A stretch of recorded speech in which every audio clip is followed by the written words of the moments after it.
Thank you. Please do continue. Thank you, Chair. Most of the points that I was making just before lunch, Chair, were aimed inevitably at G4S, but I do want to make it clear that the Home Office is also fully implicated. This is a point that Ms Harrison has already made and made in full, so I can take it relatively briefly, but can I make some key points about it? And this is paragraph 40 of my paper. The Home Office wrote the contract, which contained no or no proper provision around the monitoring of welfare. It agreed the addition of 60 beds to a centre which was already struggling.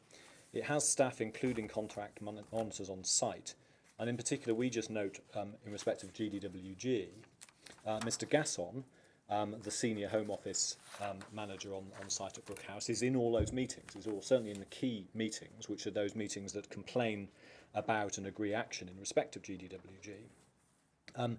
There are also matters that should put the Home Office on notice of the problems at Brook House, quite apart from things like Medway, include things like the use of force being significantly higher at Brook House than it was at other centres. And there are also issues like this. I flag this at the bottom of paragraph 40, which is about the way the contract does try to monitor things that are at least linked to welfare. There are key performance indicators in respect of self-harm resulting in injury that comes about by a failure of procedures. So far as we can see, on the research that we've done across the materials, there was only one such KPI for the whole of 2017, and none at all in the period with which this inquiry is concerned. And it follows from that no such KPI was triggered for any of the suicide self-harm type incidents which we have all seen on the footage. That is a significant failure of the monitoring arrangements, such that there were, and the Home Office must take at least some responsibility for that, given that it designed those monitoring arrangements.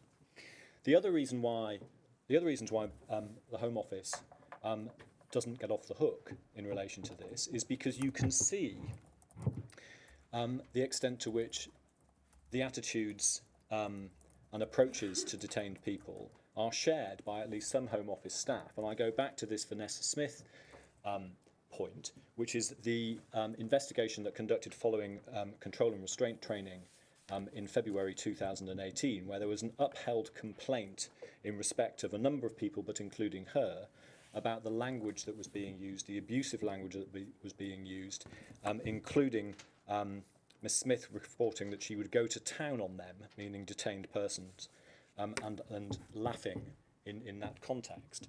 Now, the point that I just make about that is February 2018. It is 5 months after Panorama was broadcast and when the spotlight was therefore shining very brightly on Brook House. If that is the kind of attitude that can be shown in partially open training 5 months after Panorama, then what kind of attitudes are being shown in private? I'd also make this point, which is that both Mr Goodman and Ms Harrison referred to Mr Riley's witness statement and its attempts to dismiss or confine the concerns in Brook House to being at least mostly G4S problems, and I support the points that they make. But can I just be clear about this? Mr Riley knows that these are wider problems than just Brook House or just G4S. He knows that because he's the head of detention operations, and he knows that about other litigation in the area, and some of that's the Article 3 litigation to which my learned friends have referred, but there are also inquests that have occurred about following immigration detention deaths, and I mentioned just two of them. Tariq Chowdhury had an inquest in beginning of 2019 following a death in 2016, and that was a case about turning away from somebody who was mentally unwell, as a result of which that individual went on to kill somebody, went on to kill Tariq Chowdhury. Similarly, Prince Fosu inquest, conducted in the early part of last year, that was also about a series of people, DCOs, GPs, members of the IMB and others, all turning away again from a very obvious mental health presentation. Now, Mr Riley knows about those cases because Mr Riley gave evidence in both of those inquests. So it's absolutely clear, and must be clear to the Home Office, that there are much wider and deeper problems in immigration detention than just saying, this is Brook House, this is G4S.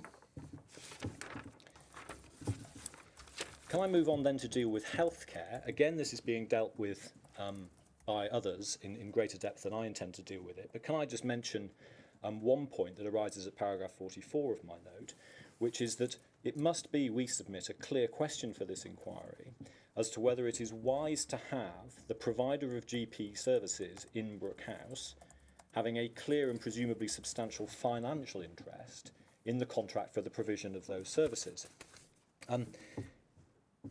If you have a contract that you want, and your role is still to be independent and say this person should be released via a Rule 35 report, or this person is not fit to fly and therefore can't be released, there is an obvious conflict between those two roles, and making those kind of unpopular decisions is going to be more difficult because of that financial interest. And I make a reference there back to the Prince Fosso inquest as it happens. Those contracts can be very substantially valuable. It was about £200,000 a year in the Fosso inquest, and that was in relation to a figure in 2012.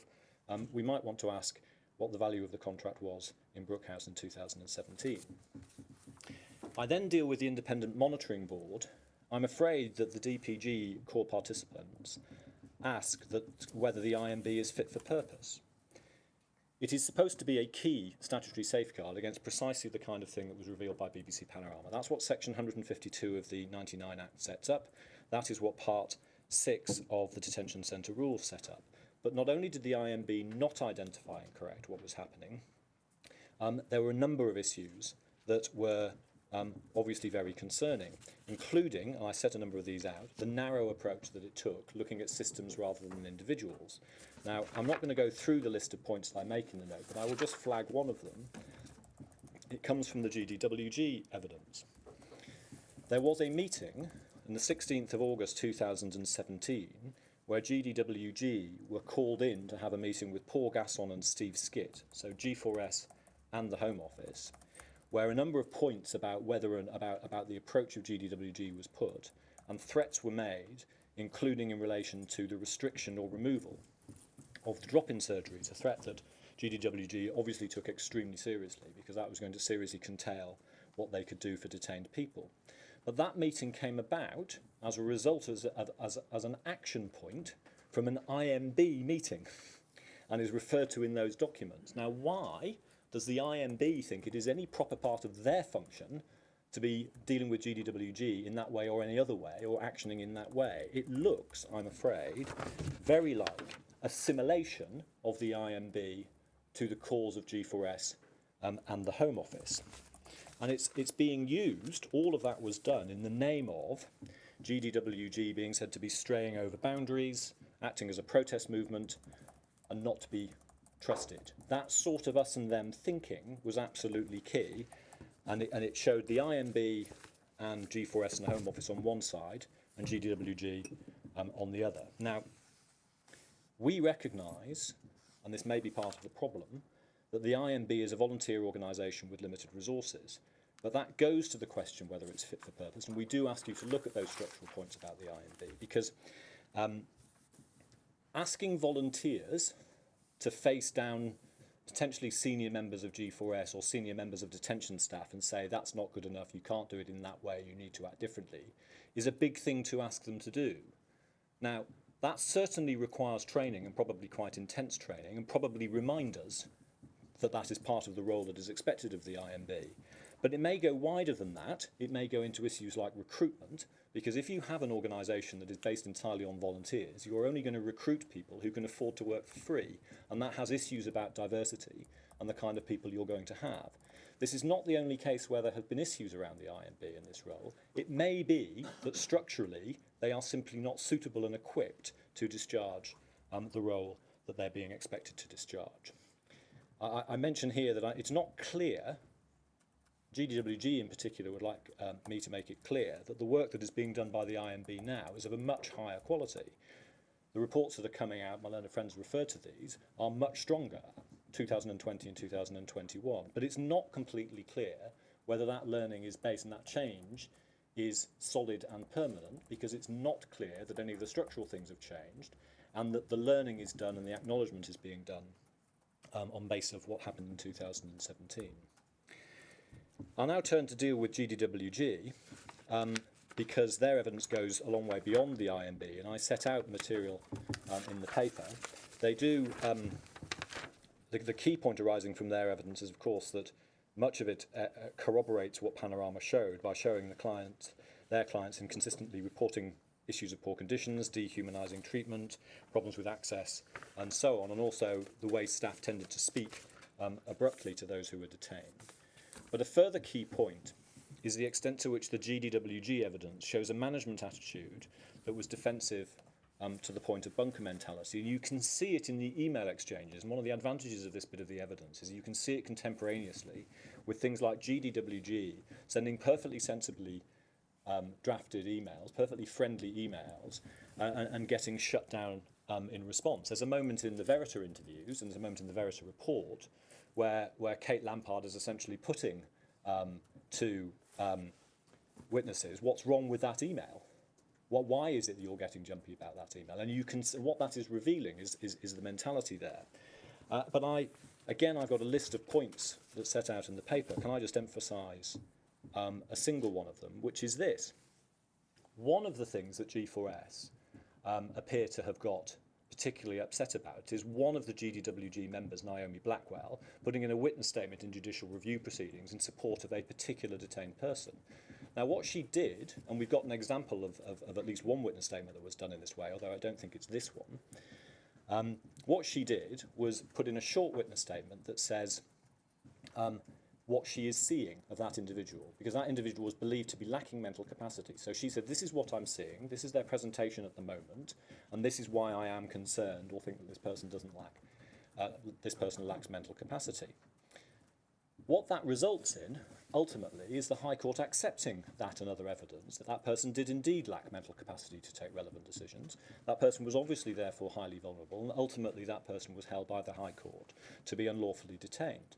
Now, that is obviously not only a sensible and proper thing to do, it's an absolutely necessary thing for people to do in order to ensure that people like that are not detained. Not only does G4S's attitude in relation to that show that they don't think that sort of thing should be happening, that was a witness statement provided in October 2015, and the GDWG evidence shows they were still upset about it in 2018. The level of grudge-bearing, completely misplaced grudge-bearing, that reveals is very striking indeed. It's also part of the picture that goes to why GDWG were regarded as somehow having breached trust. What that is doing is saying, if you care, it's back to the us and them attitude, but it's saying if you care about welfare, even in a case where you're absolutely right to care about welfare, you're them rather than us. And that, again, is little short of extraordinary.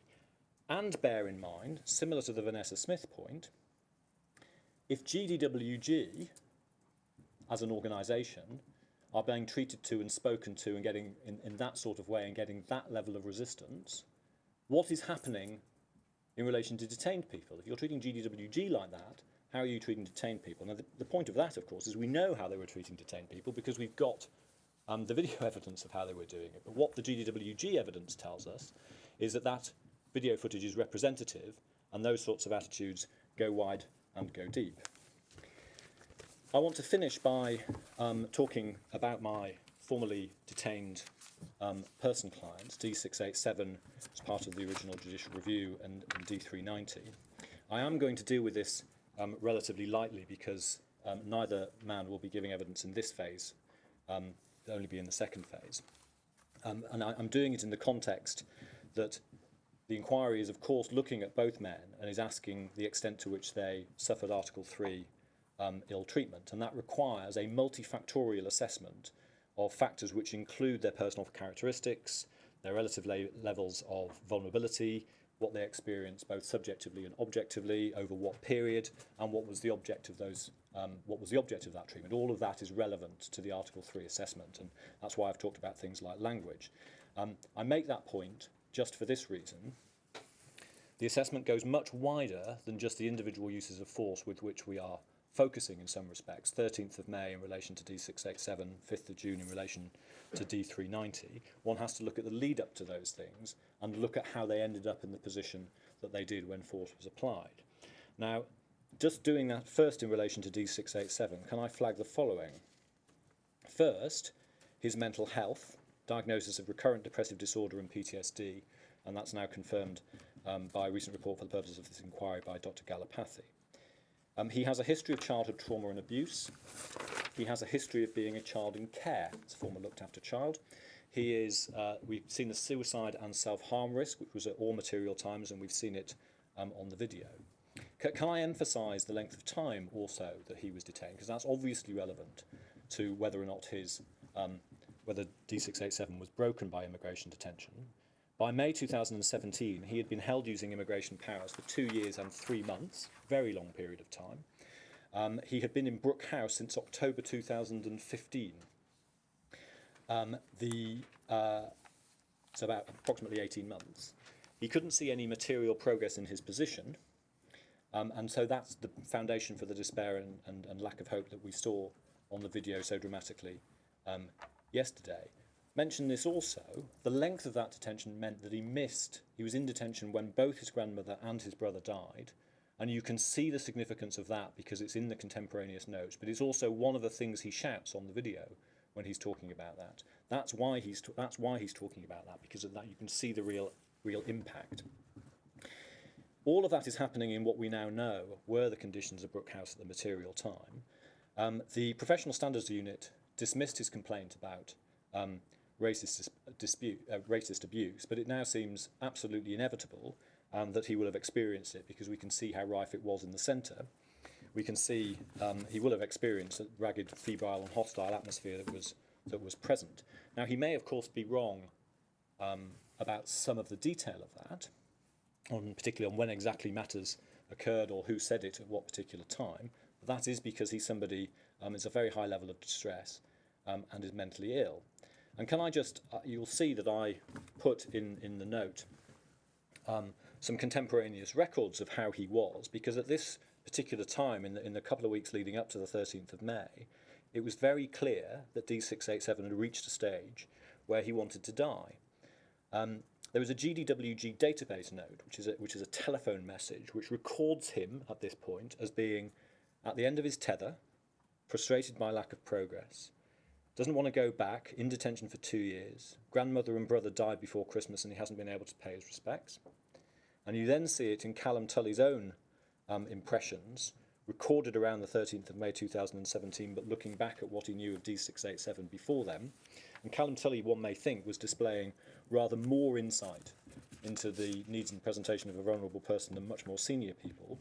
And he recorded it as this: he's just fed up with the lack of progress in his case. He's just had enough. His mental health has completely deteriorated. He said just a couple of weeks ago that someone is going to be taken out in a body bag. Today he was quite determined to make sure that that was him. Obviously that didn't happen, but he was promising on his way out that this wasn't the end and he was going to make the news. He was going to make a statement. He said to me, watch out, because I'm going to be one of the first people to die in a detention centre. He's quite clear of his intentions to kill himself. That is an accurate statement of the extent to which D687 by that point was broken by what he had experienced. Now, about that time there is a Rule 35.3 report, but the Rule 35.3 report is dismissed by the Home Office on the grounds that although it is accepted that you're an adult at risk, the doctor has not indicated that a period of detention is likely to worsen your symptoms. That is because that hadn't been addressed in the Rule 35.3 report. Now, Dr. Hard says that it should have been, but one of the points is, why wasn't there a Rule 35.2 or a Rule 35.1 report? Because both of those would have caused focus on exactly that question. Rule 35.3 asks a slightly different question, and it's important to ask the proper questions, which is why there are 3 components to the rule. Also, why wasn't that done? Why also, Dr. Uzer Ali was doing this, why wasn't an ACDT opened at that stage? It's a low threshold. You can see the circumstances in which he's beginning to talk. These are the obvious safeguards and they're not being operated. That was around the 15th of April 2017. On 27th of April 2017, he saw a member of the Home Office, and it was recorded in his GSID Home Office notes that D687 would only go back to Somalia in a body bag, that he had started to write a suicide note, and that he's going to give it a week, and if things stay the same, he will do something. Still no ACDT was opened. It's very difficult to understand why, although some insight may be gained into why that wasn't done when you find that the Home Office person making that note was Vanessa Smith, and we can see a little bit about her attitude and lack of sympathy to those in detention by the report and the investigation that I've already referred to, which is the hibiscus generated complaint arising from 2018. Now, those are the circumstances in which we find D687 left on his own long enough to get into a toilet and apply a ligature. That is something, of course, that the inquiry is going to want to examine pretty closely. Again, you can see the despair, the repeated statement of, I've just had enough, bruv, I'm doing it. You could just see that, and it's absolutely real and dramatic. There's around 11 minutes, we think, before the use of force is then applied. It's very difficult to understand, given that period of time, why it is an unplanned and slightly chaotic use of force rather than a planned one, which would have brought in cameras and safeguards and a member of the healthcare team. But that is what happened. He was tricked into accepting a light for a cigarette and then was brought to the floor. One of the consequences that seems to have flown from that is that he had bruising to his ribs of a sufficient seriousness that when he got to the Verne later that day, they sent him off to hospital to be examined. Now, the fact that it was an unplanned use of force meant that there wasn't a healthcare person present until after the use of force. When he was examined by that healthcare person, still in Brook House, there was not even an entry in the System 1 notes created. Obviously it should have been, it was a medical examination. And that person didn't pick up the chest contusion that was later picked up in the Verne and at the Dorset County Hospital. And I've noted in my note the call that was then resulted in another GDWG database note where he is talking contemporaneously in an unstructured way, having no idea that it was ever going to be used in an inquiry of this kind. But you can see the real force of what he's talking about there. And again, it's relevant for your inquiry as to whether or not this evidence is Article 3 ill treatment. Never been through anything like this. Scary not knowing what's happening. Scary not knowing where I'll be next month. Goalposts have been moved, but the problem will be there. Call for a chat Thursday 2 p.m. This is a man who's completely broken and was broken by Brook House. And I make one final point about D687 before I finish, which is another contemporaneous note which is very revealing, is if one reads the System 1 notes for D687 when he gets to the Verne, you immediately see a change. There is a change in the atmosphere and a change. It's a step change in the treatment. Of course it's not perfect, it's the Verne, but by 14th of May he was feeling better. He had antidepressants by 16th of May. Those are the antidepressants that Dr. Galapathy said he should have had certainly by mid-April. And on the 19th of May he's recorded as saying he is actually surprised that people are seeing the potential in him, are saying good things about him. He said moving to this centre has given him a fresh start and hope. There is something about the atmosphere in Brook House that was different, and that is a very clear insight into how it felt different to him immediately afterwards in a contemporaneous note. So that's D687.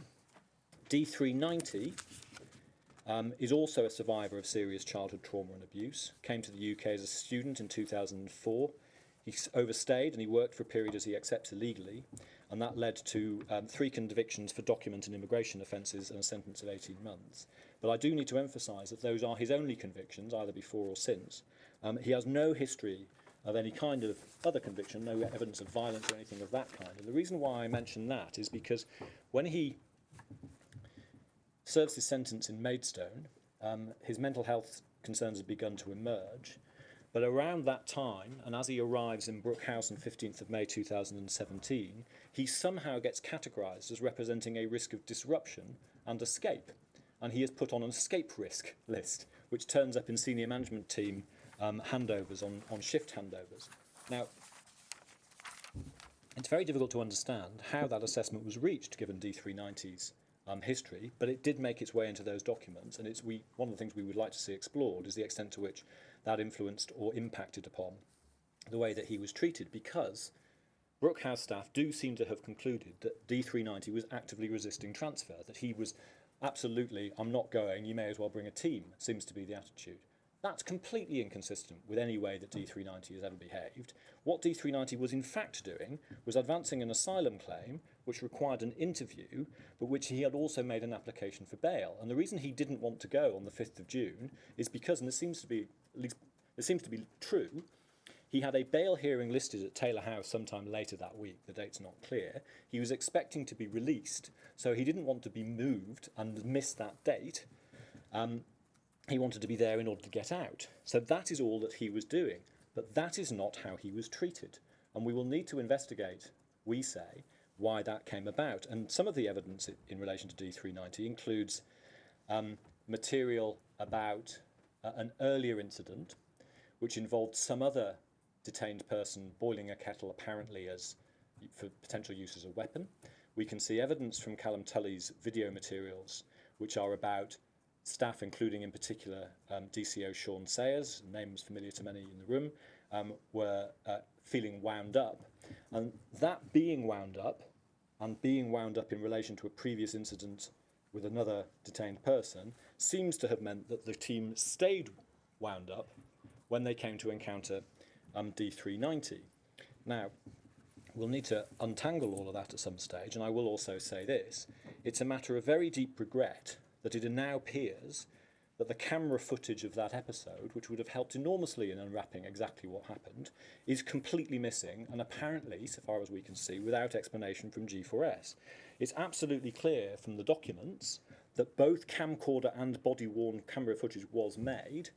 That's on the forms, but one can also see in the transcript of the note from Callum Tully's engagement with D390 that D390 is asking Callum Tully, why is there a camera? So it clearly was there, but we apparently can't now find it, and that's a matter of, as I say, significant regret. We only learnt in his legal team that that footage was missing at the early part of last week. We think that your legal team probably found out that about the same time, but it means that we're trying to unwrap this. We seem to have, back to this febrile atmosphere of Brook House, people getting wound up and thinking that D390 is somebody that he in fact isn't. He's not disruptive, escape risk, violent man. He just says he wants to go to a bail hearing. That's all perfectly sensible. He wasn't boiling a kettle of water in order to use it as a weapon. He was boiling a kettle of water in order to make a cup of tea because it was 5:30 and they just had lockup. But that is not what happened, and you will hear evidence about that, not just from him, but also from his roommate. What happens after that is that he's transferred, his mental health deteriorated, he gets a significant use of force, he's then transferred to Harmondsworth, his mental health deteriorates quickly, there's a Rule 35 report is generated, he begins to be seen by a clinical psychologist, and he's later been assessed as having PTSD and depressive disorder, and we're in the process of getting evidence in this inquiry which confirms that. So that's those two core participant chairs, the core participants chair. That's, in very brief summary, their stories. It has required a BBC film and the bravery of Callum Tully to tell those stories. Nothing else, nothing in the systems from G4S, Home Office or anybody else has told those stories. It was a 21-year-old, not long out of school, who wanted to be a football referee, who had the presence and integrity and bravery to tell those stories, and that is a matter of significant concern. But can I just finish by saying this? It's worth bearing in mind the history. Callum Tully started work at the centre in January 2015. He says that he developed those concerns over the course of the next year, and they came to a head when he saw the BBC panorama on Medway in January 2016. He then wrote his email to Panorama, but Panorama couldn't take the case at that point, and they weren't sure about it, and it took them another 14 months to do that. So it took them from January 16 until April 17, where, as you know, the filming started, and it was filmed between April and July 2017. That means that they start filming, and they are filming and seeing a version of what they have seen over the preceding 2.5 years. And I make that point for this reason. That filming, that 3-month bit of period, isn't a snapshot, it's a continuum. It's a continuum of that period. It's representative of the whole of that period, it seems. It's absolutely not a snapshot. It is a panorama in the real sense of that word. The problems at Brook House were long-standing and they were deep. It is hoped that you and your inquiry can identify them and bring about real change. Unless I can assist you further. Thank you, Mr. Minister.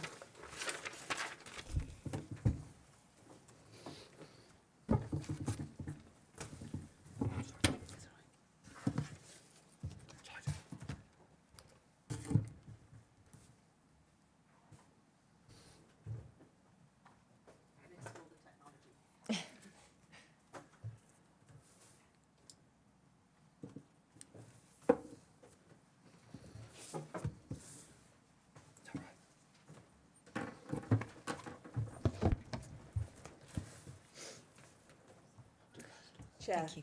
It now falls for me to make opening on behalf of the charity Medical Justice.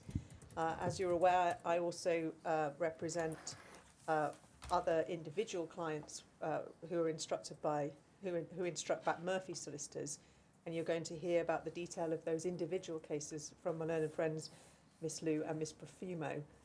If we have time to accommodate Miss Profumo, it may be that we have to go over, but I think that's probably very likely that we will. But certainly from the perspective of medical justice, what we would like to emphasise on their behalf is, first of all, their unique position. They were granted core participant status because they are the only independent charity in the United Kingdom that has access to individuals in detention and is there to assess and to identify clinical needs that they have, whether that be arising from a past history of torture or trauma or other mental or physical disability. It is the only organisation in the United Kingdom that specifically monitors and investigates the adequacy or otherwise of healthcare provision in immigration detention and the effect of detention on mental health of detainees. This does give medical justice informed and valuable insight, which you recognised when you agreed to grant them core participant status. It is an organisation with 14 members of staff, 3 part-time clinical advisors, but also 65 volunteer doctors who provide a range of expertise and of relevance to immigration detention. Medical justice also is involved with the Royal Colleges of GPs and the Royal College of Psychiatrists. It works and has fed into the British Medical Association's seminal report on healthcare in detention, locked in, locked out, health and human rights in immigration detention, which we hope in due course the inquiry will consider. The inquiry will also have, therefore, the benefit of informed, expert and experienced practitioners who, through their director and casework manager, as well as input from their key clinical experts, will be able to provide the inquiry with the assistance of their wealth of knowledge and experience. There were 4 parts of medical justice's work that led you to conclude that it was appropriate for them to participate as core participants in this inquiry. It was their direct casework, their monitoring, research and investigation, policy advisory work, and their work in bringing strategic litigation. Dealing with those in turn and what you will be assisted by in terms of what they can contribute, and starting with direct casework. Again, it was an important part of your decision to grant them CP status that medical justice holds a database of cases where during the relevant period they had direct access to and involvement with individuals subject to detention at Brook House and were able to access their medical records and in a number of cases themselves provide medico-legal reports. You will be provided in due course with that summary of their database. They were able to identify 31 individual studies, and their evidence is critically important to this inquiry because the delay occasioned by the factors that my learned friend Mr. Goodman talked about this morning, the need for the 2 years of the judicial review before this inquiry was instituted, meant that in the meantime there were no proactive steps taken to ensure that the key critical material, the detainee experience that is, as we rightly have said, central to this inquiry, was properly and systematically obtained and recorded so that other individuals, not those who are somewhat arbitrarily and randomly before the inquiry, are able to give their accounts to this critical investigation. Nevertheless, we do have 31 individual studies. What medical justice will tell you about their analysis of those cases, at least in opening form, is this. They will show fundamental deficits in the operation of statutory safeguards for adults at risk. They will show significant failure to conduct Rule 34 mental and physical examinations, significant failure to initiate Rule 35 referrals following reception, screening and clinical appointment, refusal to prepare Rule 35(3) reports if one had already been done before, and that's by GPs themselves, defective Rule 35 assessments and reports, in particular failure to consider the impact of continued detention at all or properly, despite that being the critical element in the adults at risk policy.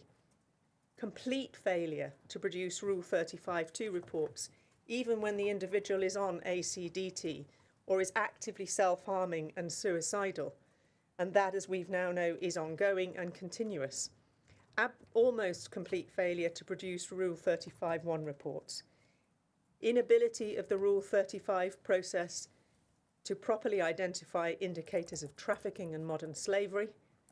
And in some respects of greatest concern, even if all of those obstacles and failures have been overcome and a report has been provided to the Home Office, defective Rule 35(3) responses by the Home Office, a misapplication of its own policy, and lastly, and perhaps also most importantly, failure of the adults at risk policy to secure release of vulnerable detainees with a history of torture or trauma-related mental illness, an evident risk of self-harm or further harm in detention, not because the policy was wrongly applied, but because the policy itself is defective in making sure that individuals falling into those categories of persons at particular risk of harm, it's outweighed always by immigration factors. That fundamental rebalancing of the policy, meaning that even when the evidence is provided by the detention centre, the Home Office still refuse to release.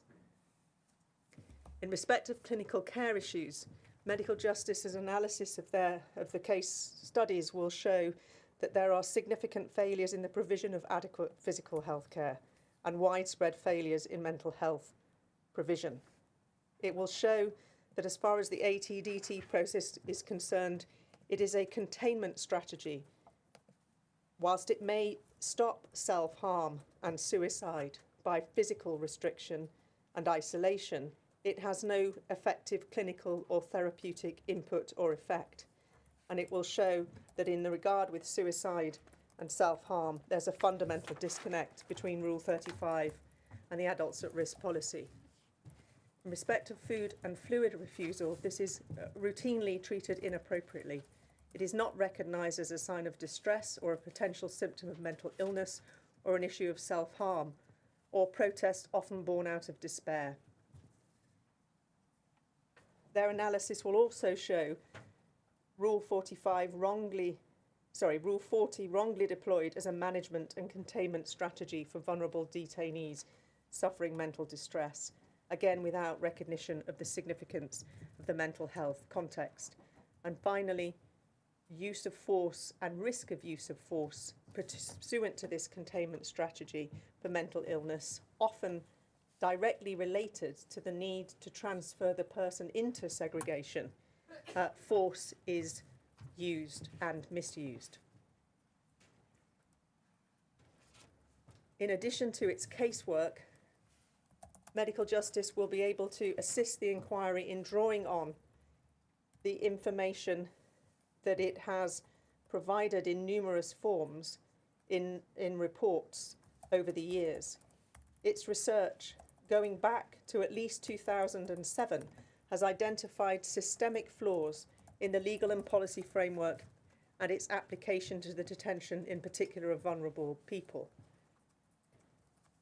Through that research, Medical Justice will hope to show the inquiry that this is directly relevant to the range of issues that this Article 3 investigation has at its heart, because it demonstrates long-standing systemic and operational failures for which the Home Office is not only responsible, it is on notice.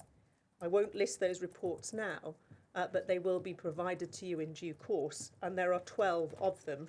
They each and in every way relate directly to the topics that we have been discussing, to the use of force, to segregation, the imprisonment, so the detention of torture victims, and a failure of the complaint system. Most recently, medical justice has focused on the continuing failures in the adults at risk policy in 2018 and 2019, again indicating that the passage of time, as far as this is concerned, has in no way meant that the problems that with that policy evident in 2017 have yet been remedied. So that research will show these long-standing patterns of failure. They will also show how the Home Office and its private contractors have been on notice for many years that they are operating a failing and unsafe system, particularly for clinically vulnerable detainees at particular risk of harm and abuse, at risk of and or subject to breaches of Article 3 ill treatment. It is medical justice's position, and it's the evidence that it will give, contrary to what is said in the witness statement on behalf of the Home Office, that the abuse exposed by Panorama as occurring in Brook House in 2017 was inevitable. It is his view that it was not.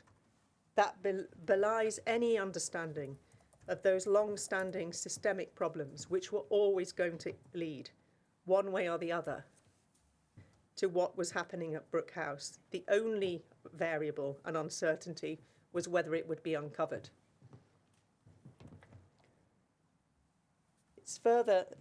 It will further be explained by medical justice that it has shared its information and its monitoring of these matters with a number of independent and government-led inquiries. Again, I won't list them now, but they are multiple over the many years. And in providing that material to these statutory bodies and international bodies, such as the UN Committee on Torture, it has contributed to findings frequently made by multiple independent bodies of the need for fundamental change to policies that have consistently failed. Medical justice will also point to the fact that it has been involved in at least 9 consultations on various issues to do with detention, all relevant to this inquiry's scope, and that's since 2014. When the Home Office formulates its policy and practice, it is always told and is always provided with cogent explanation and evidence as to why the existing policies and practices and the proposals that they make will not remedy the deficits. But its truth is that the consultations from medical justice's point of view have become little more than tick box exercises, often conducted under very tight timeframes, but they always do their best to provide that information, and however well evidenced or cogent, it is largely ignored. But what this inquiry will know is that in no uncertain terms, the Home Office is on notice.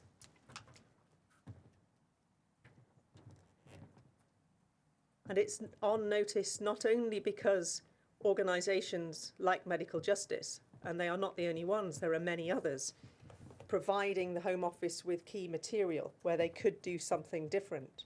It's not only that, it's that that material then often becomes the basis of litigation.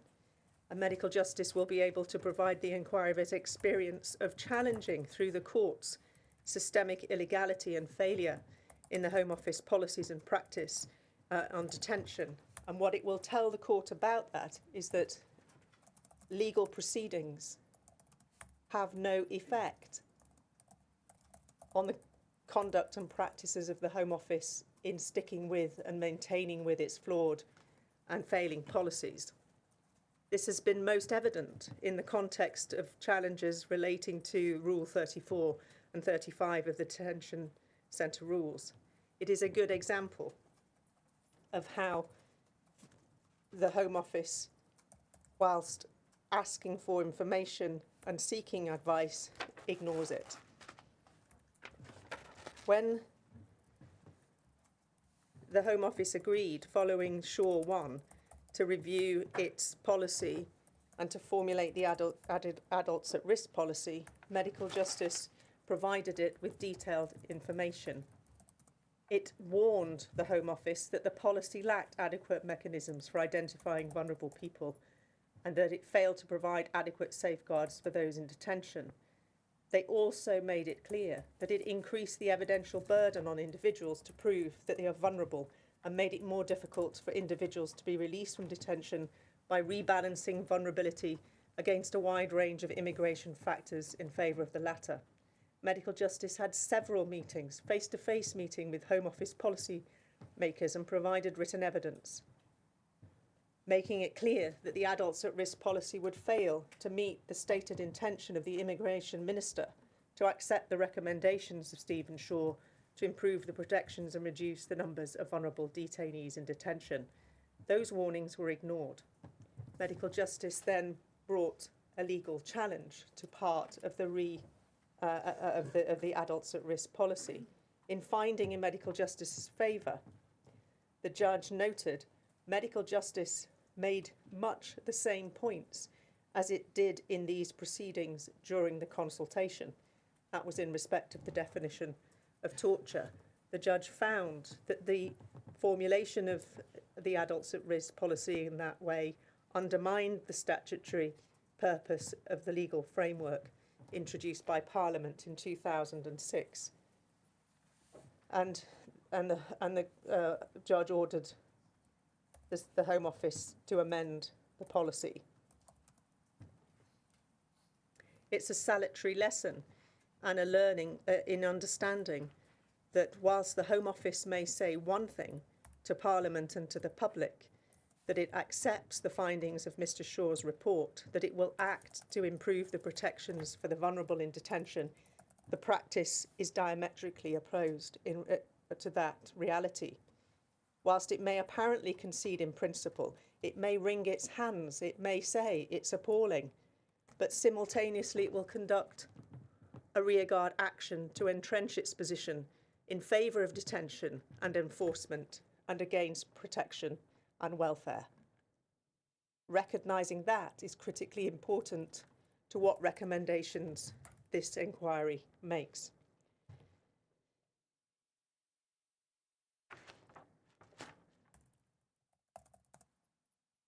It's important for this inquiry to know that Medical Justice's findings about the operation of the adults at risk policy, which it will give first-hand evidence about, is entirely consistent with what other independent bodies have said and what are continuing to say. We will, through their witnesses, give evidence about other findings, most recently the Independent Chief Inspector of Borders and Immigration in 2021 identified that the effectiveness of the adults at risk policy is negatively impacted by existing and known flaws within the policy and the way in which the policy is implemented by staff on the ground. This is 2021.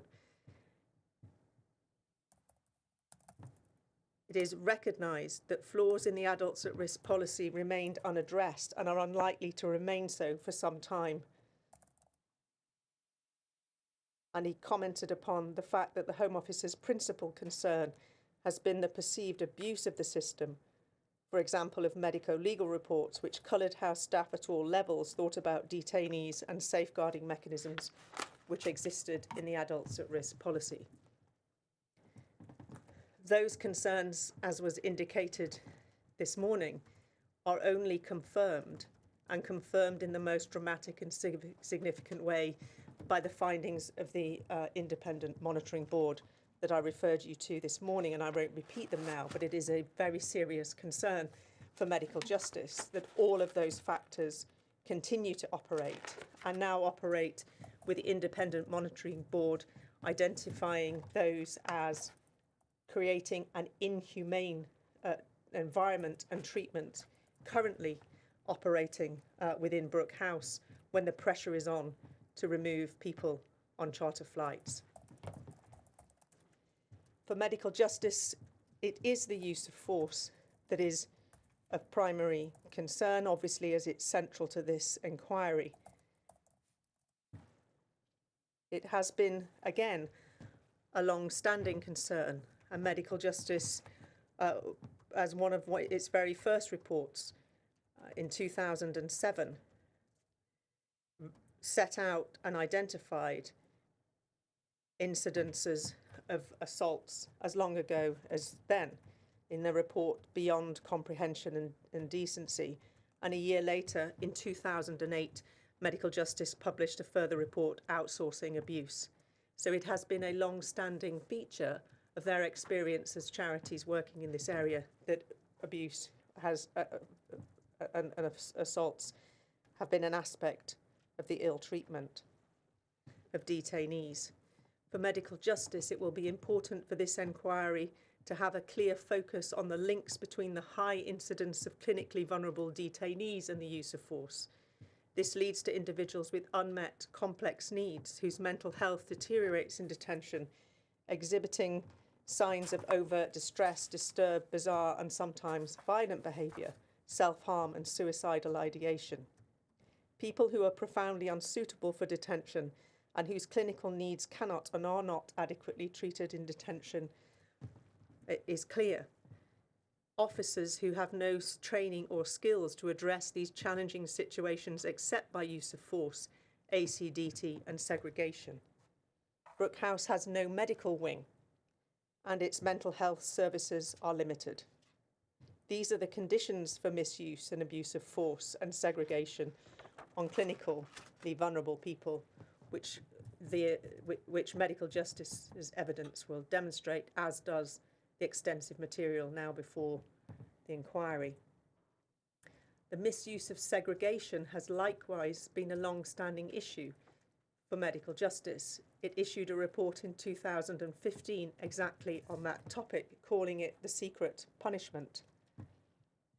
It has remained and continues to remain deeply concerned about the misuse of segregation powers as a punitive measure used as a means of management rather than having any clinical or therapeutic input.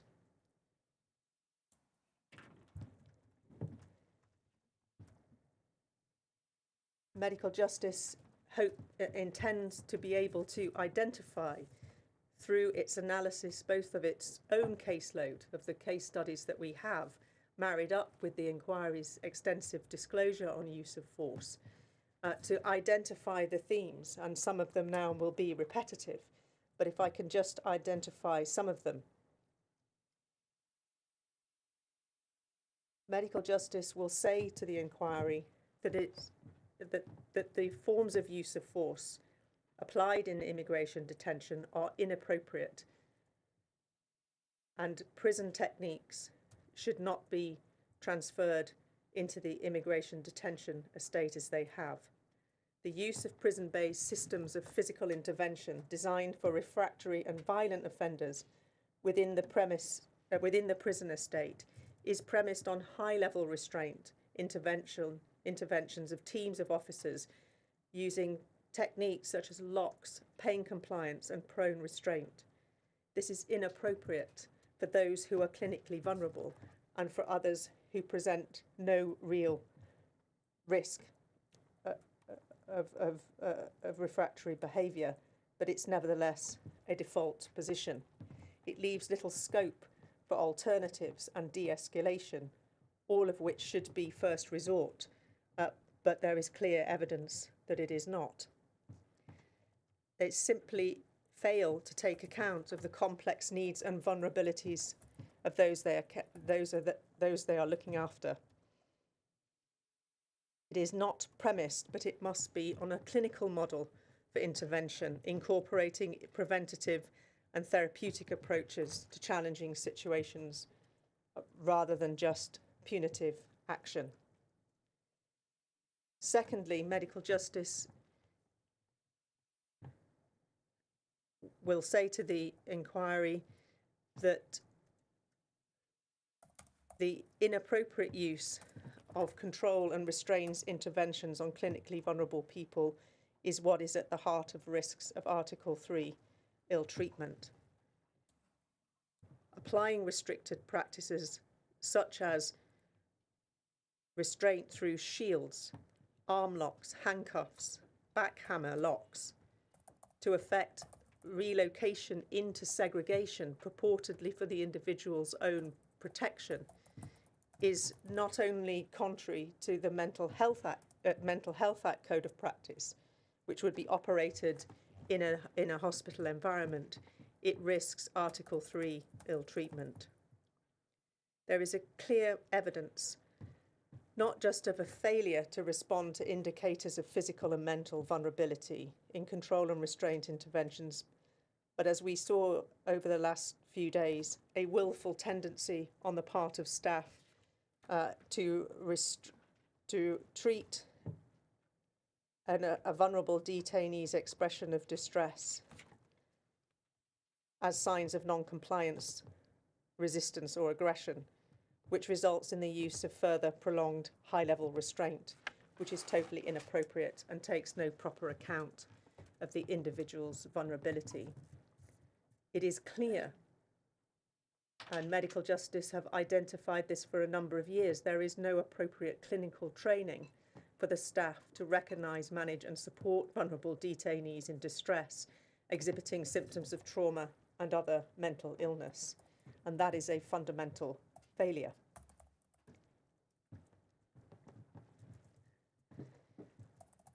The inquiry has already had numerous examples of heavy-handed, inappropriate use of force on detainees who are self-harming. But medical justice will provide further examples of the way in which those in mental health crisis, instead of being offered assistance and treatment, are instead subject to shield force, arm locks, application of backhammer cuffs, all forms of violent and punitive forms of restraint when people are actively engaged in self-harm or suicidal ideation.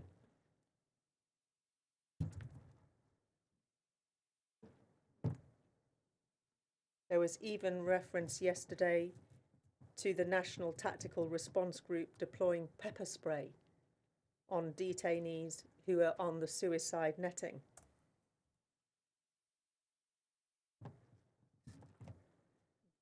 This form of overt use of force, more akin to what be used in a police raid or in an act of public disorder, is all the more concerning when one recognises that it is in order to deal with those who are in mental health crisis.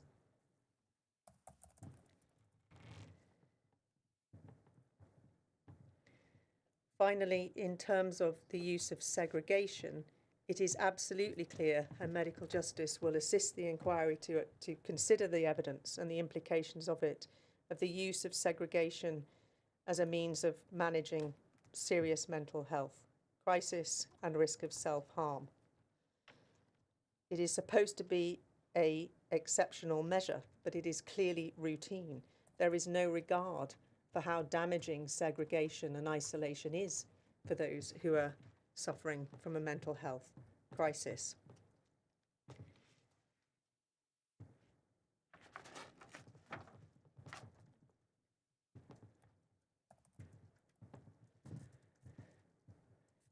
Medical justice's clinical perspective is important for this inquiry's task. The inquiry has two experts. It has a use of force expert and it has a clinical expert, Dr. Hardman and Mr. Collier. However, medical justice would suggest to the inquiry that it's necessary to combine that expertise. Looking at the two in isolation will not assist the inquiry to understand and properly investigate the full scope of Article 3 ill treatment that was occurring at Brook House in 2017.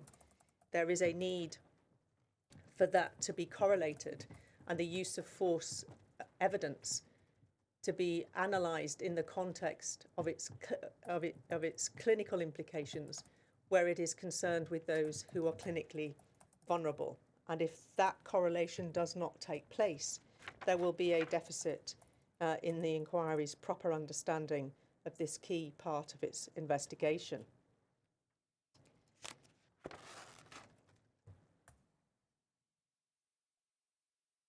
What is, however, clear is that the use and effects of this form of restraint, segregation, and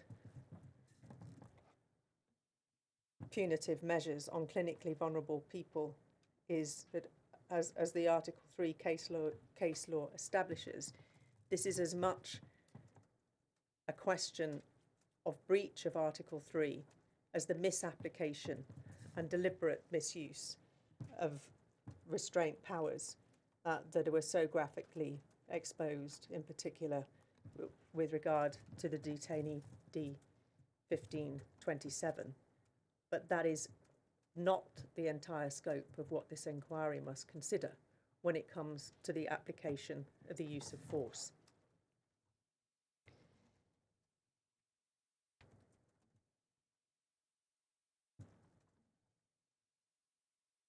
Medical Justice will urge on the inquiry to take a holistic review of force and segregation on clinically vulnerable detainees as a key component of its understanding of the institutional cultures operating at Brook House. Medical Justice stands with those in the inquiry who have to date asked that there is no countenance of the idea that this abuse occurred because of bad apples, individuals acting in isolation outside of an institutional culture. There is no doubt that it reflects institutional dehumanisation, and Medical Justice would agree institutional racism is also clearly an issue. Examination of the flaws in the institutional arrangements and culture are therefore vital in understanding the abuse and in lessons learned. It has to be recognised that it is a corrupted culture which allows for the misuse of restraint, where acts of overt assault or nominally approved control and restraint techniques take place. The toxic staff culture, which is exposed by Panorama,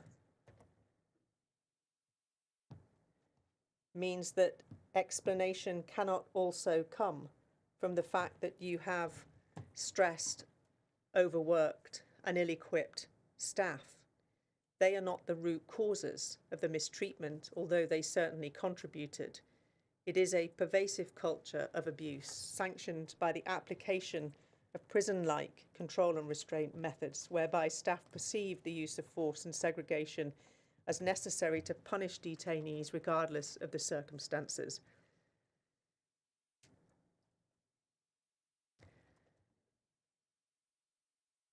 You have been referred, and you've even been given the numbers of times in which abusive and derogatory language was used.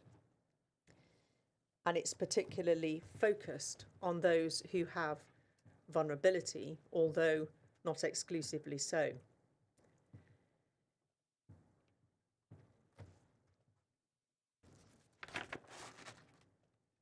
Ms.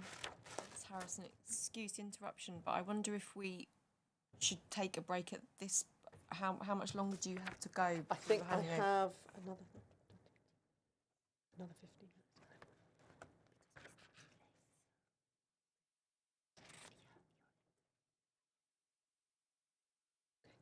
I think I have got, it may be an appropriate time for a break. Should we have a break I've now? I've got about probably another 15 minutes. Okay, so we'll return at 3:25. Thank you very much.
Thank you, Mr. Harrison. Chair, I was just beginning to start on the topic of institutional culture and had made reference to the overt language, bad language and abusive language that is used. What I would like to just emphasise in connection with the methods of use of force is that there is a interaction between both the forms of use of force and the language that is used. Mary Bosworth, Professor Bosworth, in her report at paragraph 3.13, described how the response of staff to their training was to deploy concepts more commonly associated with counter-terrorism, such as conditioning in discussion of their interactions with those who were detained. And we see from the records, primarily from the transcripts that were disclosed, the language, the often violent use of language that is associated with attitudes of those who staff are holding. The appendix to Reverend Ward's witness statement, Annex 8, which is DL00/40, pages 098 to 109, have extracted, for the assistance of the inquiry, a summary of some of that abusive language. And what I would just like to draw to your attention is in the context of officers discussing internment camps and so-called second-generation British Muslims, also commented on the fact of solutions to individuals who had left the United Kingdom to join ISIS in Syria. The answer that they came up with as to what to do was to lock them up or fucking deport them. Well, what is the solution? Try bullets. Well, that'd be an ideal solution. Send a drone in. Delightful. Job done. That's one example, but there are other examples where overt violent action is discussed and proposed as a way of dealing with others who are what was described there as second-generation British Muslims, but would similarly apply to the detainees themselves. We say that there is a connection between this form of training and methods of restraint that are used and the attitudes that officers expressed. We also do say that it is also closely related to racial stereotyping and racial profiling, and again must be looked at in the context of overt racist phrases and observations that are made that you're already aware of. But if I can just provide you with additional references. Again, this is from the extracted in Annex 8 to Reverend Ward's witness statement. On the 25th of April 2017, there is a conversation between Joe Marshall, Callum Tully, Ed Fiddy and other officers discussing detained people using social media. Callum Tully says, "Good for you, man, too right. No, I'll be doing the same, don't worry. They're not allowed on Facebook, so they're not going on Facebook." Eddie Fiddy says, "They're basically like, your mom's going to die of cancer and all this shit." Joe Marshall says, "Albanians, no, Moroccans, unknown," says, and Eddie Fiddy answers, "Absolute cunts."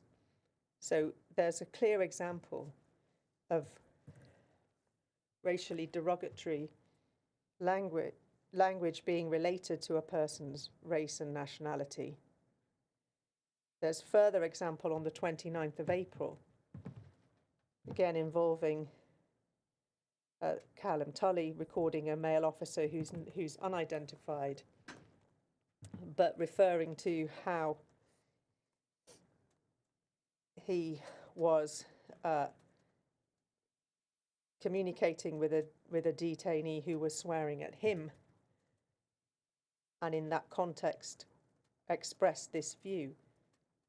He didn't speak English. I was like, you're in fucking England, speak English.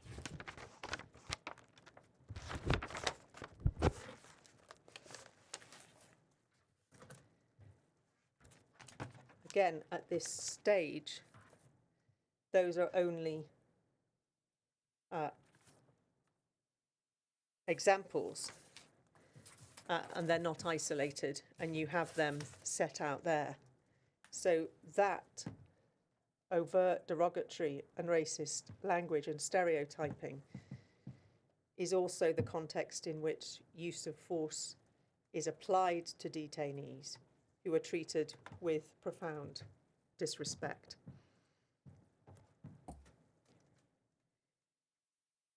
And it's clear that that has an impact embedding within staff culture, normalising the use of violence and excessive force, as well as overt abuse.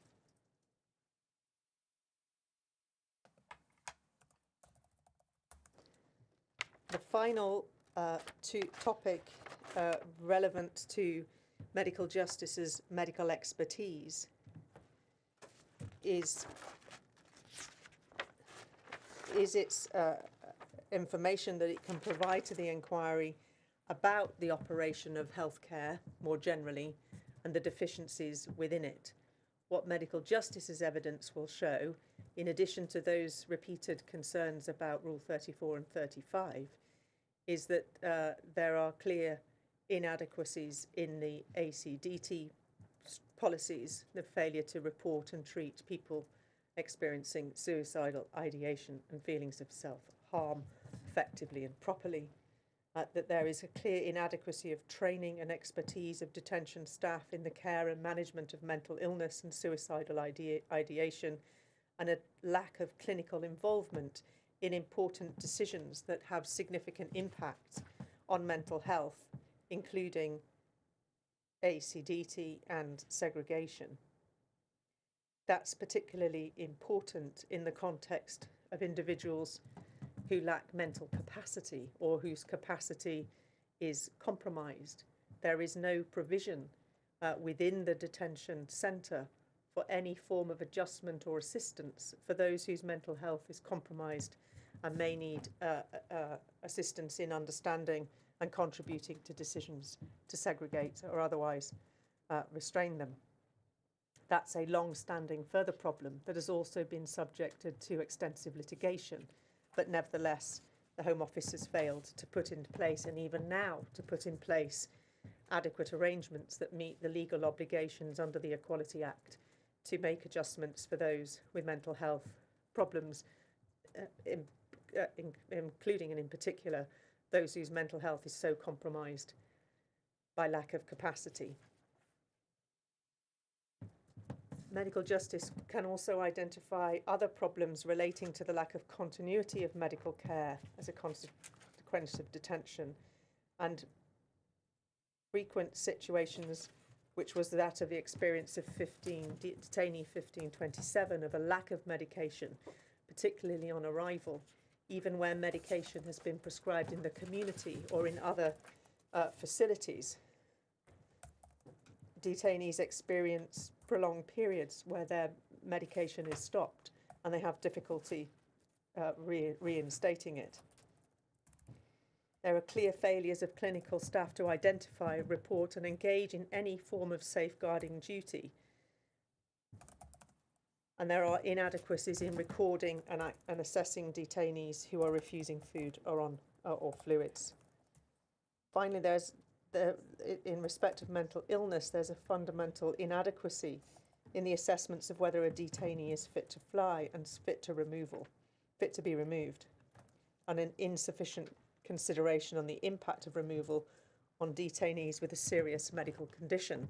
That too is a topic that the IMB considered in 2020, with numbers of individuals actively suicidal on ACDT actually being forcibly removed from the United Kingdom. Those problems are ongoing and continuous.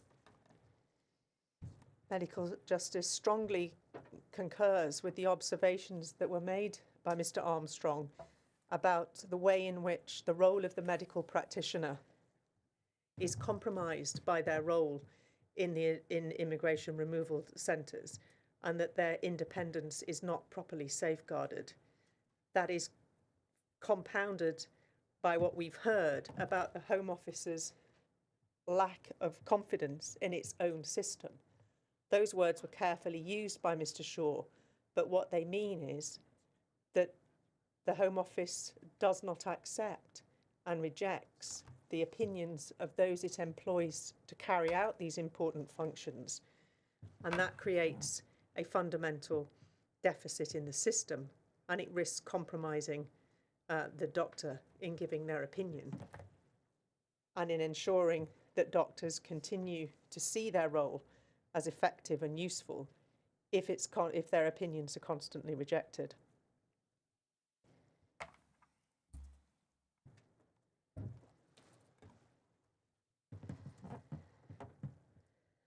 Medical Justice also has important information to provide to the inquiry about the adequacy of complaints and monitoring mechanisms.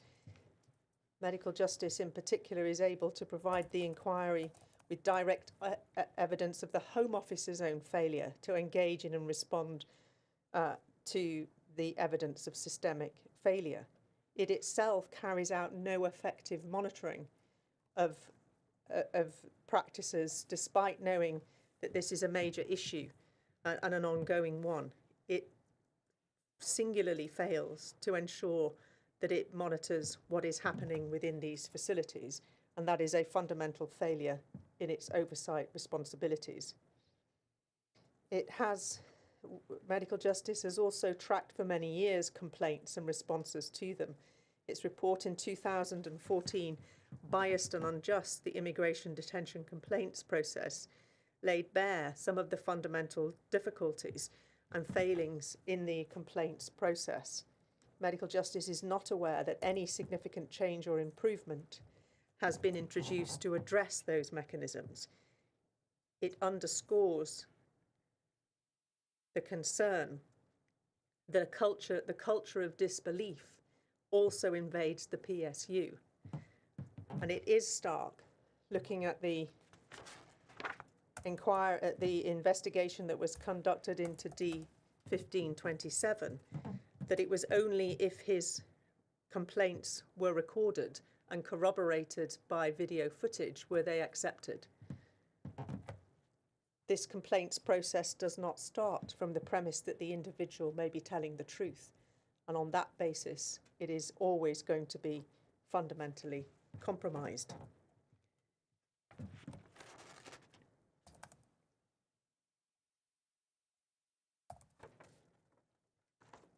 Medical Justice does believe that improved effectiveness for the IMB is an important safeguard, so long as those individuals employed have the capacity and will to act independently. Being able to have access to and monitor a closed environment is obviously a critically important function if it's conducted effectively. But its recommendations need to have teeth. We have seen nothing in the evidence at all, in the Home Office evidence, to even indicate that in 2020 the IMB issued a notice that it considered its operation of Brook House was inhumane. One would have thought that Mr. Riley might have deposed to that, but he hasn't. So the fact that the IMB is now operating, at least relatively speaking, more effective is not the answer. The critical focus has to be on what was the response of the Home Office. Has it, again, recognised and learned any lessons from its practice of effectively rounding up individuals to place them on charter flights, irrespective of their mental, physical health, or their histories of torture. Has it committed itself to desist in that practice? It's a matter of public record that it has not, and Brook House will continue to be the centre for removal on charter flights.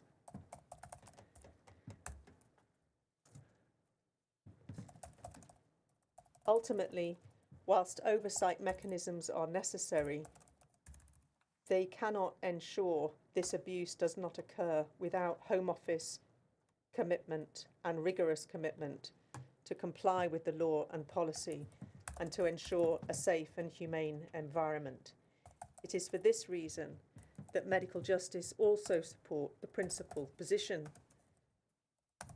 adopted by Professor Bosworth after her careful review of the institutional cultures of concluding that immigration detention should not be used and alternatives should be considered. For medical justice,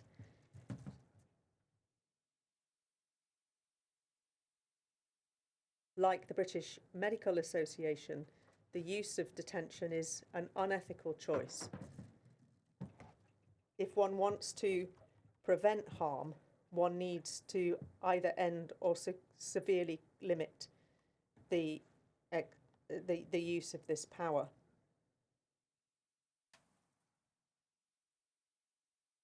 If it is not, it will continue to be harmful. It will continue to be unnecessary in the individual case, and it will continue to be ineffective. For this reason, medical justice urges this inquiry to act on the advice of Professor Bosworth, supported by other evidence and the evidence that it will in time give to it. Again, to ensure that the most effective safeguard against abuse in immigration detention, particularly for the vulnerable, is to make sure that they are not detained at all.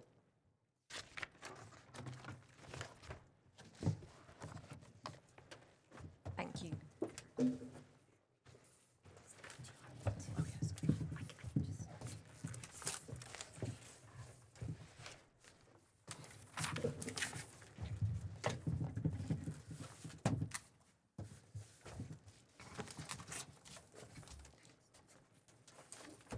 Chair, together with Ms. Profumo, I make this opening statement on behalf of Bat Murphy's cohort of non-state core participants, D801, D2158, D1275, D1713, and D1473.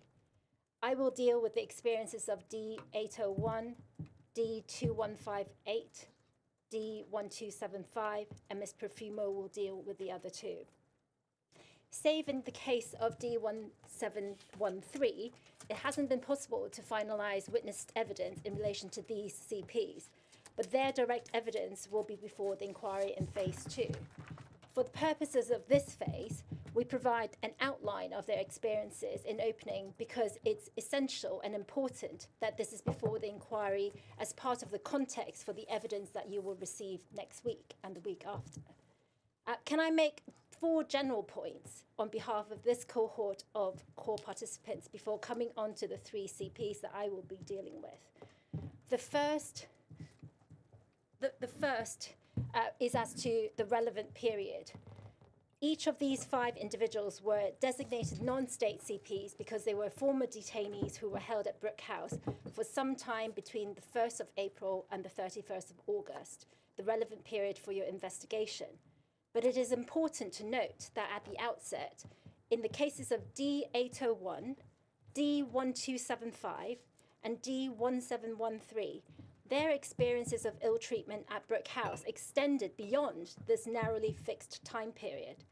In fact, in the case of D1275, he continued to be subjected to recurring mistreatment at Brook House for a further 326 days after the Panorama documentary first aired on the 4th of September 2017. In total, he was at Brook House for 422 days. All 5 Bat Murphy core participants experienced immigration detention for longer than the time that they were at Brook House. In D1275's case, he spent 839 days in total in immigration detention between December 2015 and June 2018. He would have languished in immigration detention for longer, but for judicial review proceedings being brought. All felt that there was no end in sight. The inquiry cannot and should not ignore this in the context of indefinite detention, because that is essential to its understanding of the causes of mistreatment. Otherwise, its inquiry will be necessarily partial and incomplete. After all, the same framework of statute and policy that operated at Brook House during the relevant period governed and still governs the immigration detention system as a whole. It would be a suspension of disbelief if we were to think that the gross mistreatment shown in the footage or documented elsewhere in the evidence before the inquiry only happened during this narrow period of time, perpetrated only by specific detention healthcare staff and only at Brook House. The recent IMB annual report, which Ms. Harrison highlighted in her opening, speaks to this very point. Second, and as to scope, it is not possible to distill and reduce each of these core participants' experiences at Brook House to a schedule of specific incidents, because the mistreatment that they experienced pervaded the whole time that each of them was at Brook House. Ms. Harrison QC already has emphasized in her opening statement that Article 3 does not only concern incidents of physical abuse, but also mental abuse, which is harder to describe as neat incidents. Ill treatment can further arise from situational, environmental, and systemic fake factors, and the serious and often persistent omissions on the state's part to take any positive and effective steps capable of safeguarding against real risks of abuse. Therefore, it is right that you, Chair, said in January of this year in your scope determination that an effective inquiry must go where the evidence takes it, and we fully endorse that. Third, and as to context, what BBC Panorama exposed was just the tip of the iceberg in respect of the sorts of circumstances leading to the abuse and mistreatment that has occurred and is still occurring in immigration removal centres across the UK. One only needs to look at Stephen Shaw's first report, published in 2016, a year before Panorama was aired. That review exposed fundamental defects in the operation of statutory safeguards across the immigration detention system as a whole, not only at Brook House. The abuse exposed by BBC cannot be explained away by a few bad apples in one detention centre. It must be understood at a policy level with the toxic background of the hostile environment in sight. Fourth, and as to outcome, it is trite to say that all of the Bat Murphy core participants share an outrage at the experience each of them suffered whilst at the Brook House. They, of course, deserve answers for the experiences that they have suffered and to understand what went so badly wrong during their time at Brook House. But more importantly, all of them are present here through their legal representatives because they want the lessons and recommendations from the inquiry to be forward-looking and for relevant guidance to be given to the Home Office and contractors so that this kind of mistreatment and abuse is not allowed to continue, not just at Brook House, but at any immigration removal centre. After all, this inquiry was established because lessons have not been learned, despite the multitude of reviews, inspection and monitoring reports, and court judgments finding Article 3 breaches in respect of individuals held at Brook House. The state could no longer turn a blind eye. It was forced to undertake this inquiry into the decisions, actions, and circumstances surrounding the mistreatment of detainees at Brook House. If embraced properly, this inquiry is an important and unique opportunity for much needed reflection and change where other mechanisms have failed to achieve this. And with that in mind, could I turn to D801? He's a Sri Lankan national of Tamil ethnicity and now a recognised refugee. He was detained at Brook House from the 1st of March to the 3rd of April 2017 for 35 days. But this was not the first time he was detained there. Although his earlier detention in 2015 is strictly outside the inquiry's time parameters, this history is important to understanding how his mistreatment during the second period occurred.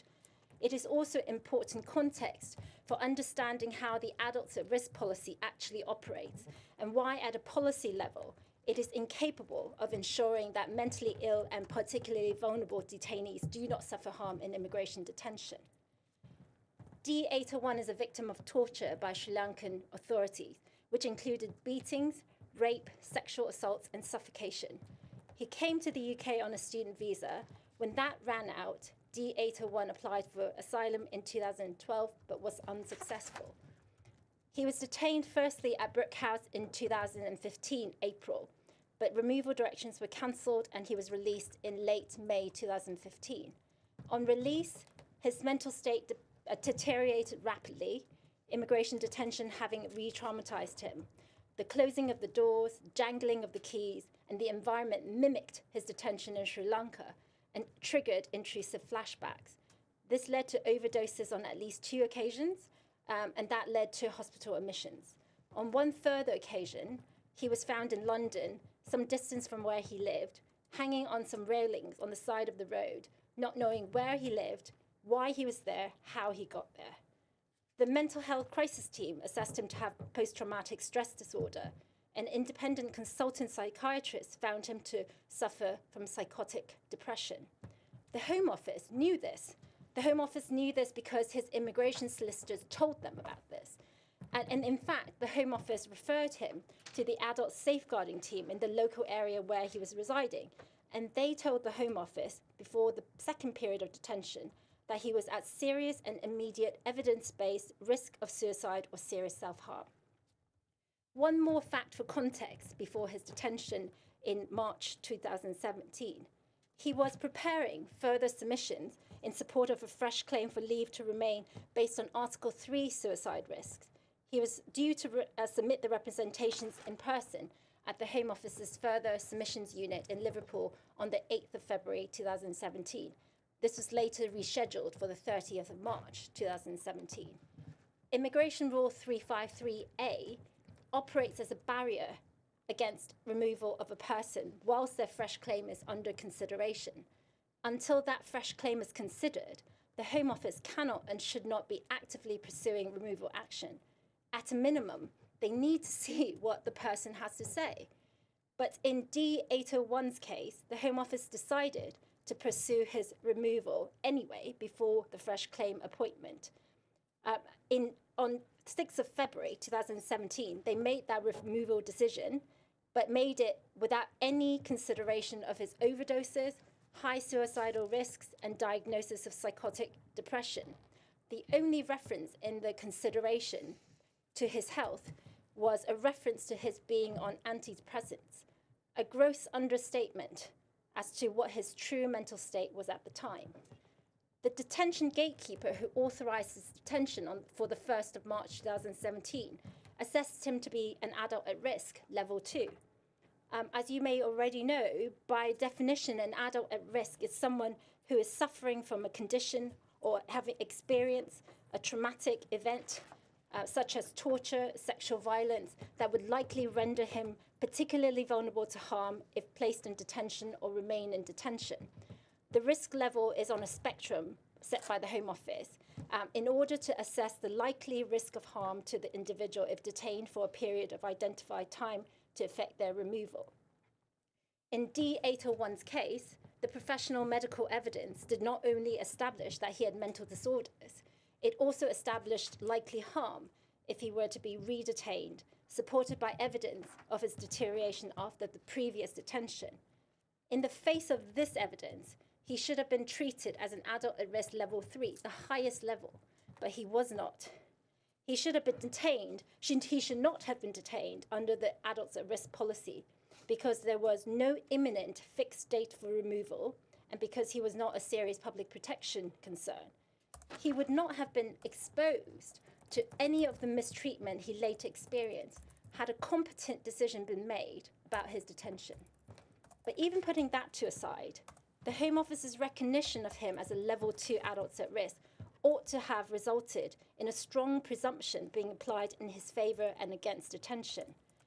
Chair, as Ms Harrison QC has already alluded to in her earlier opening, the policy dating before the adults at risk policy had a presumption against detention which can only be displaced in very exceptional circumstances.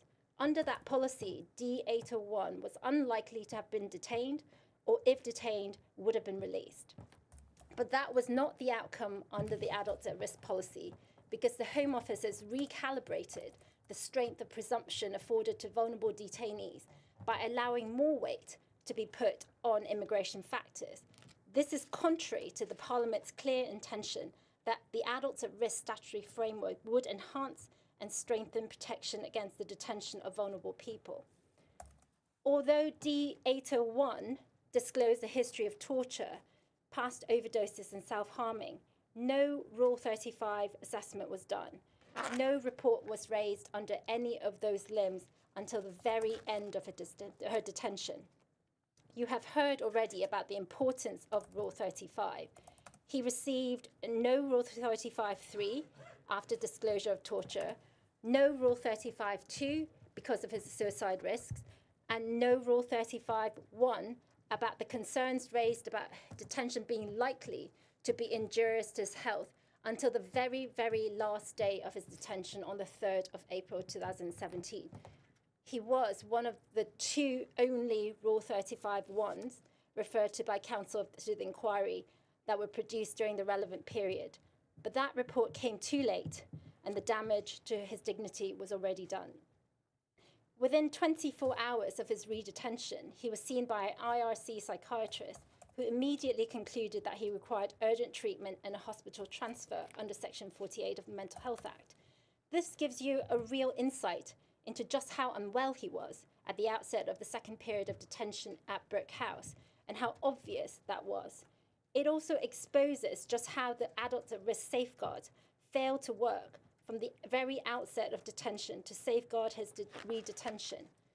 He was moved to the E-wing in the Brook House in a situation of de facto removal from association pending the Section 48 assessment. This was on day 2, and he would remain there until he was eventually released on the 3rd of April 2017. The only course of treatment he got was containment on the E-wing and antidepressants on ACDT. In relation to ACDT, the frequency of observations under that provision fluctuated over the course of his detention. No assessments have been disclosed as to how the level of ACDT observations were determined, by whom, and based on what evidence. He was assessed to be ineligible for a hospital transfer under Section 48, but that was erroneously taken as sanction to keep him at Brook House, when one simply does not follow the other. In fact, the IRC psychiatrist said that he was, quote, also not fit to be at Brook House because he cannot receive appropriate treatment, but his recommendation for D801's release on health grounds was ignored. The ACDT, quote, treatment, unquote, was a wholly inadequate response, was not therapeutic, and was purely containment. And this was most apparent when he attempted suicide by hanging himself using a shoelace as a ligature. The only response by healthcare was to move him to constant supervision for 3 days, and then he was downgraded again. None of this was based on any clinical or risk assessment about its appropriateness or effectiveness. What was the Home Office doing? The detention reviews were silent about his medical condition, and all it did was repeat that he was an adult at risk level 2. There was no engagement as to what that meant and how serious his mental illness was. In fact, the Home Office's reviews repeatedly said there were no exceptional circumstances or risk indicators rendering him unsuitable for detention, and they maintained that position after his suicide attempt. In his responses to requests for temporary admission, the Home Office kept saying his health could be and was managed by IRC healthcare, but none of that was true. The only provision that was used for him in relation to the suicide attempt was a notification under IS 91 RA Part C, not Rule 35.2. The problem with Part C's is that it merely is a form of notification of concern. There is no corresponding obligation on the Home Office to look at the information, think about it, and take any steps in relation to it. Indeed, in 801's case, nothing was done in the light of the Part C. When detention was reviewed 10 days later, it was maintained on the asserted basis that there was an absence of risk and he was on AZDT, so everything was fine.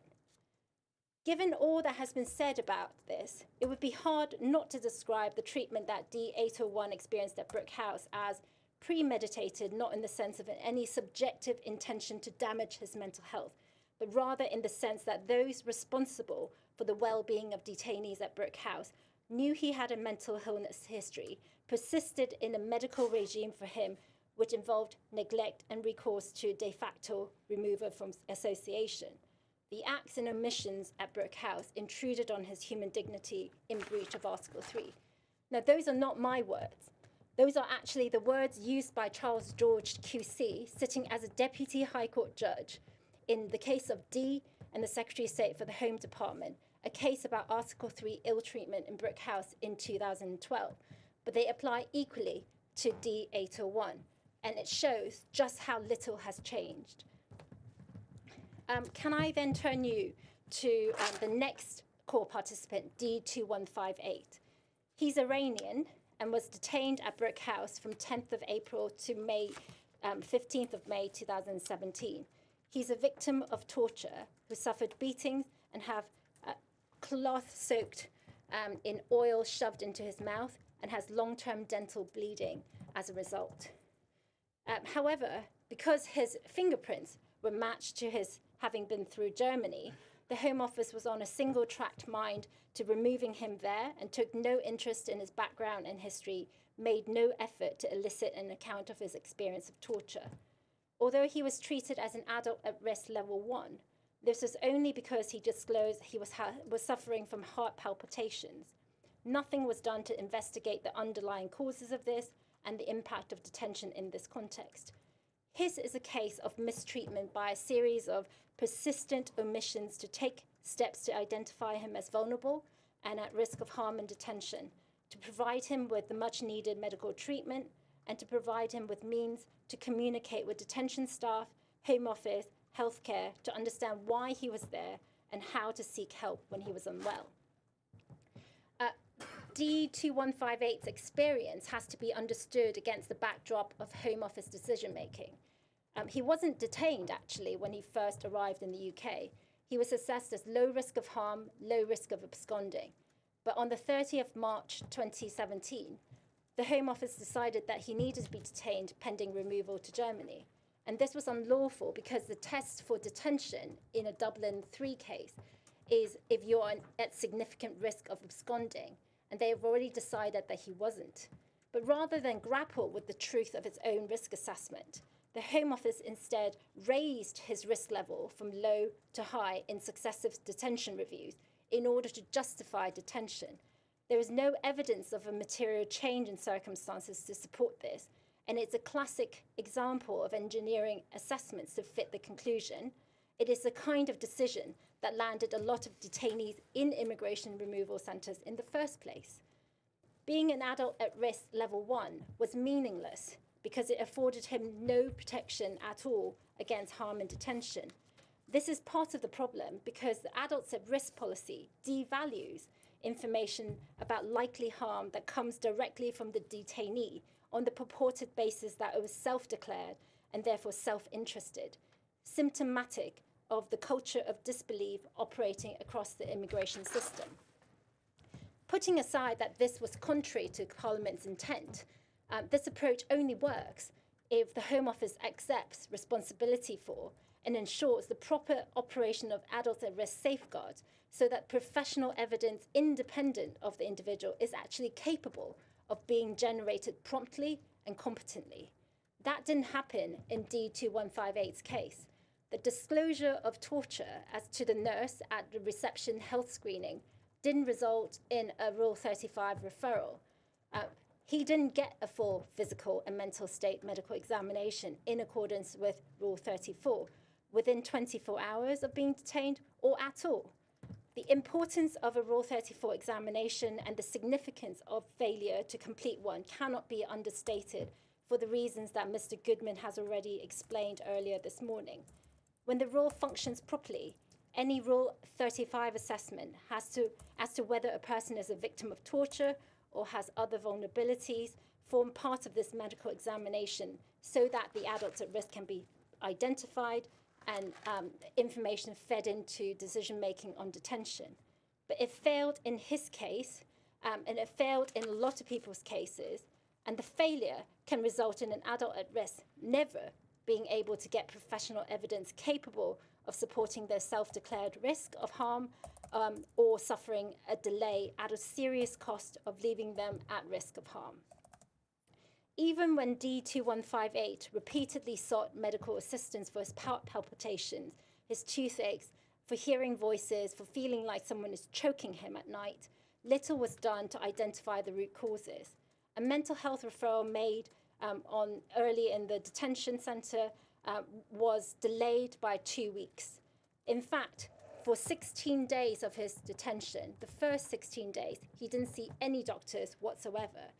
When he did finally see a doctor, no clinical investigation was carried out into all of the physiological and psychological symptoms of his torture past, symptoms that were brought to the forefront from being locked in once again by the state from which he thought he would be seeking protection.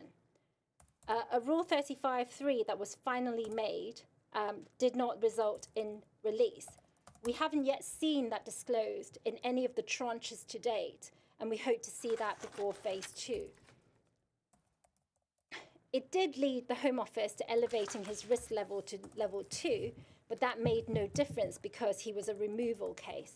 He was powerless to challenge any of this because he was never given an interpreter for any of his appointments with healthcare, immigration detention officers, with anyone. So he couldn't know what was going on, who to talk to, how to ask for help.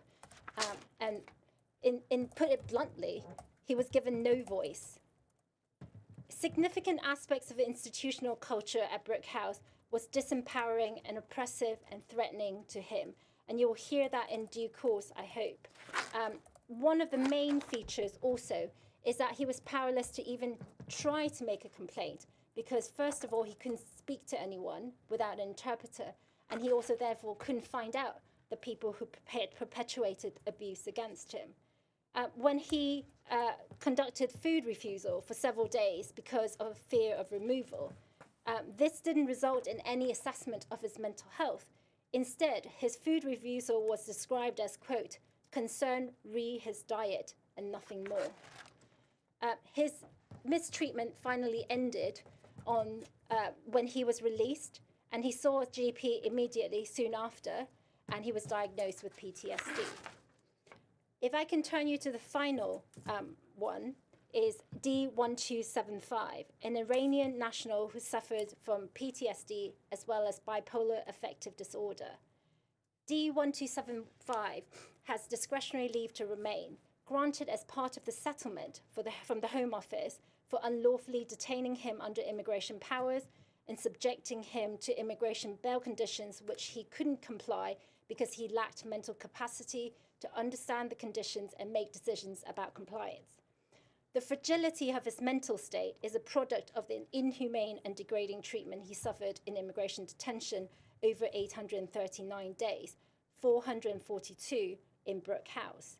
Within a month of release from Brook House, he was detained under the Mental Health Act, under Section 2 and then Section 3, because his mental health had deteriorated so much in Brook House. He was discharged on a community treatment order in December 2018. That's been discharged, but his mental state is still frail. He was designated as CP on the 24th of September 2021, further to disclosure to the core participants of excerpted footage of key incidents captured on the BBC footage. In his opening statement, counsel for the inquiry referred on several occasions to a specific incident on the 14th of June 2017, in which D1275 was suffering a spice attack and mocked by detention custody staff Nathan Ring and Derek Murphy. You've heard what those disparaging remarks are, and I won't repeat them here, other than to highlight the one that the counsel to the inquiry described particularly chillingly is Derek Murphy recorded as saying absolutely no sympathy for them at all. If he dies, he dies. In due course, we hope to show the footage itself so that this inquiry and the public can get a real sense of what was actually happening. This incident obviously intruded on his dignity and illustrated the disdain and cavalier indifference for the safety and welfare of detainees exhibited by detention centre staff and healthcare. A G4S support plan produced a few days later, inquiry reference CJS 001127, noted that he was being used as a guinea pig for drugs, exploited and bullied by other detainees because of his vulnerability. A security information report, CJS 005347, noted that detention custody staff knew this was going on, didn't report it, and in effect allowed it to happen. A G4S own investigation into the incident, CJS 005928, in September 2017, found the allegation substantiated, noted that DCO Murphy displayed little remorse in relation to the comments admitted to making about D1275. Nathan Ring's actions was also found to be unprofessional and negligent towards the management of care of detainees, CJS 000814. As chilling and disdainful as the incident captured on camera was, if the inquiry's investigation into D1275's mistreatment were to stop there, it will not have achieved what it set out to do, and to follow the evidence. By the time judicial review proceedings were made in May 2018, he was unable to communicate with any coherence or sense with staff, healthcare, charitable detainee welfare groups, or his lawyers. Unbeknownst to him at the time, the Home Office was fully aware that he was someone who couldn't be removed from the UK, and knew that that had been the state of play since at the latest January 2017, when the Iranian authorities told the Home Office they couldn't issue a travel document for him at all. Yet the Home Office nevertheless left him to languish in detention, first at Harmondsworth, then Colnbrook, then Brook House. By the time he arrived at Brook House, he had been in segregation for 2 months under Rule 40 at Colnbrook because he was acting, quote, bizarrely and inappropriately, end quote, towards staff, and, quote, made no sense and was confused and rambled. Judicial review proceedings settled in 2019 with a bare admission by the Home Office that his detention may have become unlawful by the end of this time at Brook House, when he had entirely lost his mental capacity, and but for a referral for legal representation by Gatwick Detainee Welfare Group, D1275 may well have languished indefinitely at Brook House. That muted admission by the Home Office of unlawful detention was an entire mismatch with the settlement agreement to pay out a significant sum of damages and to grant D1275 a period of leave to remain. Now, more than 100 pages of disclosure has been provided by the inquiry to date. It is not possible nor efficacious to set out in forensic detail just how the litany of acts and omissions at Brook House intruded on his dignity, individually and collectively breached his Article 3 rights. Much of this has never been investigated or properly investigated at all, because the bulk of that disclosure provided to the inquiry from state and institutional CPs had been withheld from D1275 and his legal team during his judicial review by the Home Office in what can only be described as a blatant breach of the duty of candour and a wholly miscalculated attempt at keeping the truth about his mistreatment cloaked in secrecy and hidden from public scrutiny. How, you may ask, did this panoply of policies directed at protecting vulnerable detainees from harm or further harm in detention allow this to happen? What possible explanation could be given for putting someone like him at Brook House for 442 days? And why did no one do anything about it? An opportunity must be given in phase 2 to take a forensic approach to interrogating his experience at Brook House, because it is a paradigm example of how the different parts of the immigration detention system and the individuals responsible for operating those parts collectively and individually mistreated him through reckless indifference for his safety, neglect of his health, and acquiescence to his bullying, exploitation, and abuse. The root cause is not poor training, not poor application of policies, and not the bad behavior of a few. It is the systems and institutional culture of the immigration detention system that allowed this abuse to go on for so long. 839 days, 442 at Brook House.